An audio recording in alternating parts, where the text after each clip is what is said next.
Welcome back to the channel. In this video, I want to share with you how you can use NLP to achieve goals more rapidly.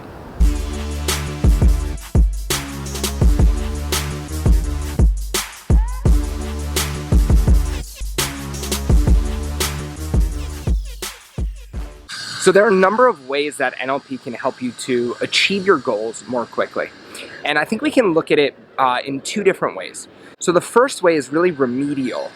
And that means when there's something stopping you from achieving your goal. If you're experiencing procrastination, if you don't have the confidence, the motivation, if you are, for whatever reason, not getting clear on the how to go out there and achieve it, I would consider these things more remedial. Things you have to get over in order to achieve your goal. And on the other side, we have more generative aspects. So a generative piece might be something like modeling people who've already come before you, right? So if you want to be a great coach, for example, one of the things that a great trainer will do is they'll take some of the attitudes, the beliefs, the states, the behaviors that you would see from a Milton Erickson or from a Virginia Satir. And then what they do is they'd help you actually instantiate those same attitudes inside of yourself for when you're with clients. Now, let's start with the remedial. So remedially, oftentimes people will know they want to achieve a goal, but they're lacking certain things. So for example, maybe they're just not familiar with well-formedness. They don't know how to create excuse me, a goal that's actually well-formed and therefore achievable. Maybe they're experiencing resistance. So resistance could be, part of you wants to do it and then another part of you doesn't want to do it. If you've ever wanted, know you were supposed to do something, but you experience this resistance to doing it, NLP has a lot of techniques to help you overcome resistance, and that can be very powerful. We also experience trouble achieving our goals when we have limiting decisions or beliefs. And we carry these beliefs about ourselves. I am this type of person, I'm goal-oriented, I'm driven, I'm mission-oriented, I'm an achiever, an overachiever. Or we carry beliefs about ourselves like, I'm an underachiever, I'm a procrastinator, I'm a lazy person, or I'm a shy person, or this, that, and the other. We also have beliefs about the activities themselves. Maybe you're a business owner who needs to shoot content. And if we stop and we were to ask you some questions, we might discover there are some limiting decisions about putting your material out there on the internet, right? Fears of rejection, those types of things, if you work them back, oftentimes we have limiting beliefs that create the experience of fear of rejection. We also have beliefs about our abilities and our capabilities, right? So, and this is a good thing, right? If you're a martial artist, it's good to know how well you can punch. The challenge is that those beliefs create limits in and of themselves. And I remember when I was a martial arts instructor back in the day, something interesting would happen on test day where people would come in, let's say they were a green belt, and we're sitting there, we're evaluating their technique. Their punches are, maybe not exactly in line with the chin, for example. Their snap back isn't as quick as it could be. But let's say overall they did a good job and they passed their test. So we give them the blue belt. Now, what's interesting is they put that blue belt on and all of a sudden they perceive themselves as a blue belt. And the next day in class, you'd see the same punch would be exactly in alignment with the chin. It would have more snap. That something happened in the external world that changed their belief about how well they could perform. And once that belief shifts, they can actually punch better. Now, one day from test day to the day after didn't really increase their ability that much. Beliefs turn on and off ability that's in you. So if you have a belief, I hate to be cliche, that says you can't, you will literally shut off access to the resources in your nervous system that will make it possible for you to do it. If something's possible, having the belief that you can do it will give you the resources that will allow you to do it. We also have beliefs about other people. We have beliefs about our product. We have beliefs about how well we can sell things. We have beliefs about our love life, our friends. We have beliefs about our family members. And I think, to me, NLP, really one of the greatest gifts is it gives you a way to start to catalog, inventory, and find out, okay, what are my beliefs here? And then you get to go beyond what you thought was possible. And oftentimes what you discover is your potential, what initially was here, is actually up here. And then when you start to perform up here, that becomes the new standard. And you can create a really nice self-fulfilling prophecy where you're constantly discovering new potential within yourself. So that's about beliefs. We also have states. State of mind, right? There are such things as high performance states. Flow. If you're a salesperson, right? Connecting with people is a high performance state in sales. Confidence could be a high performance state. There's a myriad of high performance states that you can learn to access and go into for different contexts. I recently took a speed reading course with the NLP Academy, and the first piece that we did was they had you go into a high performance state where you shut off your internal dialogue and you can absorb the material that's in that book without your auditory filters.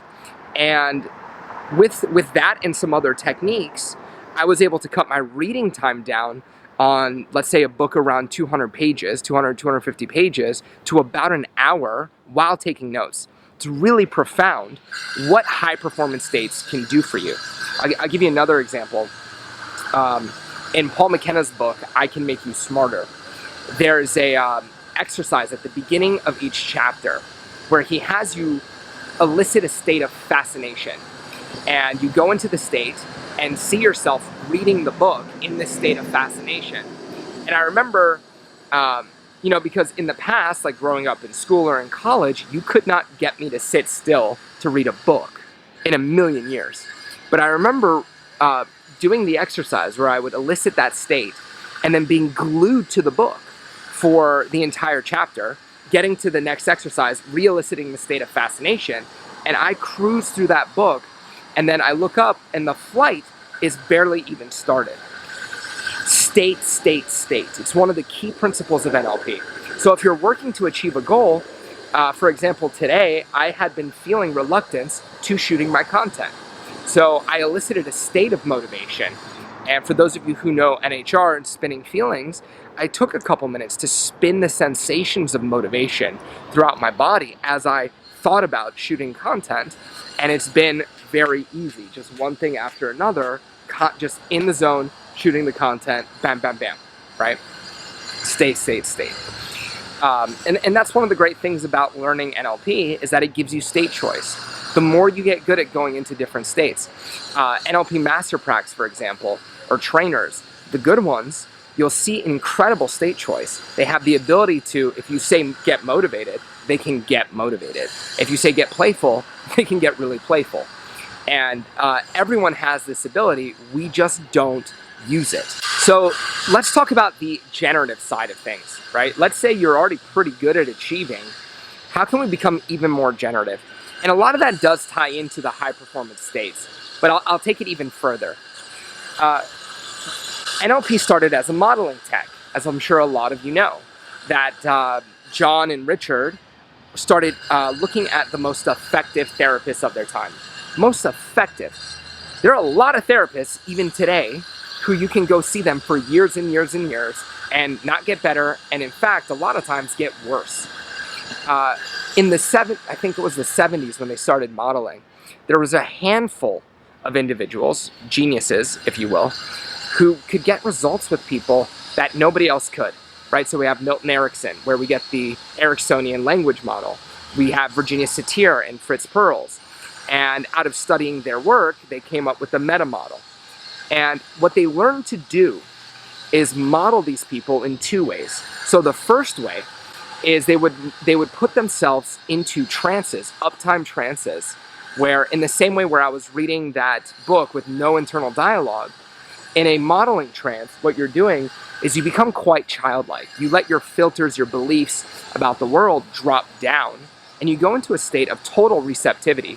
And you get around the genius, you get around the model, and you absorb behavior, just like you did when you were a child, right? When you were a child, you learned to walk, one, because it's built into the neurology, but also by watching your environment.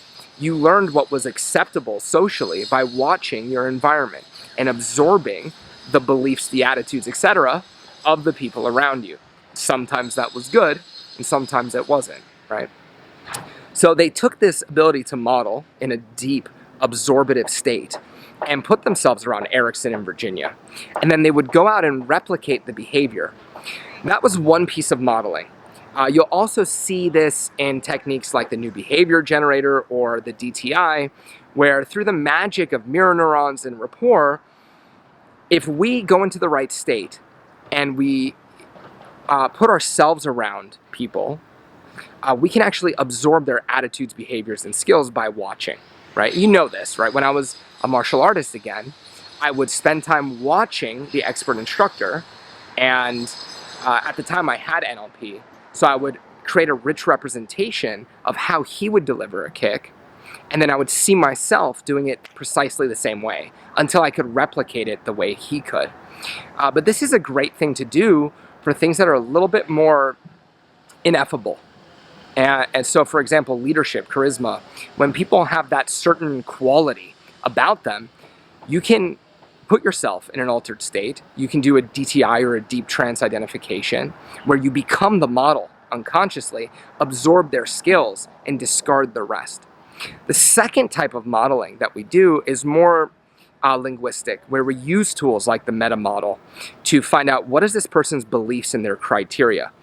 David Gordon has a fantastic approach to modeling where he helps you set up a belief map of what is this person's criteria, what are their beliefs, their motivating beliefs, their enabling beliefs, what are the states that allow them to do this, and what are the behaviors that lead to success, and what are the behaviors they use when they're not getting the result that they want, right?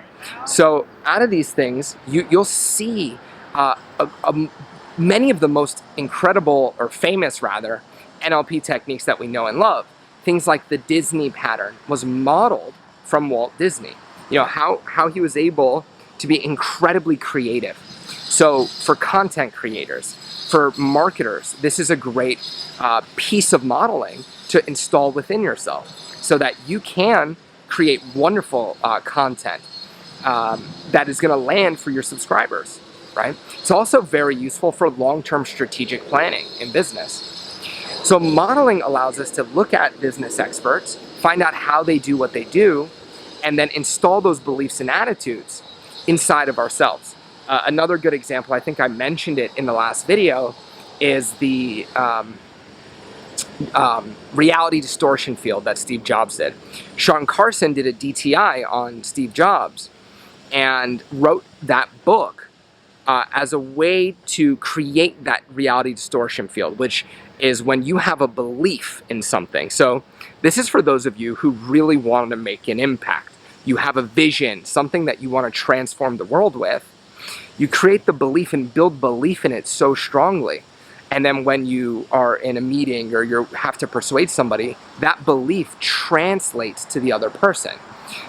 Steve Jobs was notorious for this. People would, say something to him in a meeting or a press conference, and whatever they said somehow led to the belief in his dream. So these are just a couple of ways of how you can use NLP to achieve your goals, right? If you are a martial artist or you're a exercise enthusiast, using something like the new behavior generator to see yourself getting better and better and better at the skill. Even if you're a coach or a salesperson, creating an increasingly better vision of how your performance is going to go, updating your belief system will allow you to become much more effective at achieving your goals. I do have a training coming up where I'm going to help you take a goal, a vision, a dream. It can be for your business, it can be for your personal life, and take that and then program it into your unconscious mind in such a way where it makes it effortless to achieve it. Make sure you look around this video to find the link to register for that training. It is free, and you're going to get some really quality NLP techniques to help you achieve those goals. Make sure you like, comment, subscribe, hit the bell. I'll see you soon.